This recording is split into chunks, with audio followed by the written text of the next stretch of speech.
Hey everybody, welcome back to Oscar's Old Gauge Trains.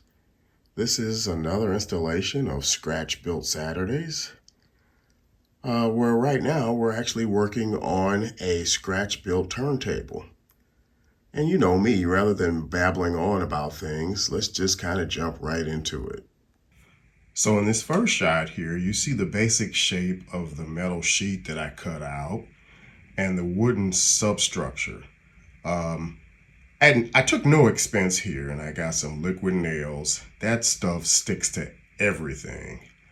You also see kind of the wood planks that I cut out and I plan to use.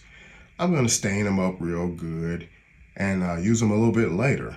But for those of you that are asking, why did you use metal? Well, I did some basic research online, and everybody's telling me that wood kind of will warp, especially in areas like where my layout is. It's in the basement. So I'm not taking any chances. I'm going to have a nice metal piece to give me some structure.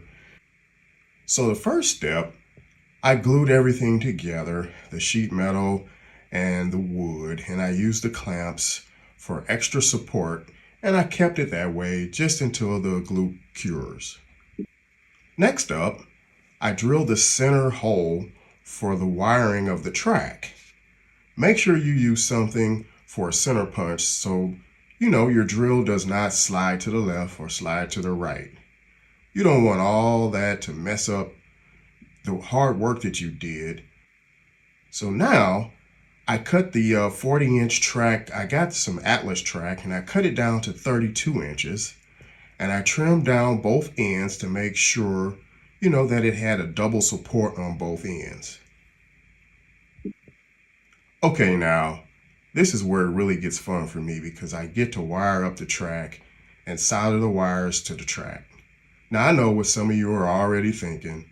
Soldering joints on top of a metal sheet? That can't be too safe, but look out, I've got a plan. I used some clear silicone sealant in that entire area, which should encapsulate everything. Now, I'll also file down the ends of the track so that it, is nice and smooth. So in this shot, I've got, to the point where I'm beginning to lay down the wood planks. I've glued down the track and tested it just to make sure all my wiring adventures work right, and began the tedious task of layering down the wood planks. And boy, I tell you, it's tedious. As you can see, I got things staged up there just to give me a look development so I can get an idea of what it'll look like after I get done. Go down here so you can see I've got wood planks on both sides. And as I finish up, I will also have the wood planks going up the middle of the rails. But overall, I think things came out pretty good. So far at least. What are your thoughts? So I already know what you're thinking. Where in the heck is he gonna put that turntable once he gets done with it? Well, this section over here is right under a stairwell. So my plans are to kind of rip out that back section and use all of this space for additional space on the layout. I'm already planning a retirement layout, so we'll see. But as the layout gets completed and as the time progresses, I'll rip all that out, redevelop it, and use it for additional space. And as usual, until next time, guys, enjoy those layouts.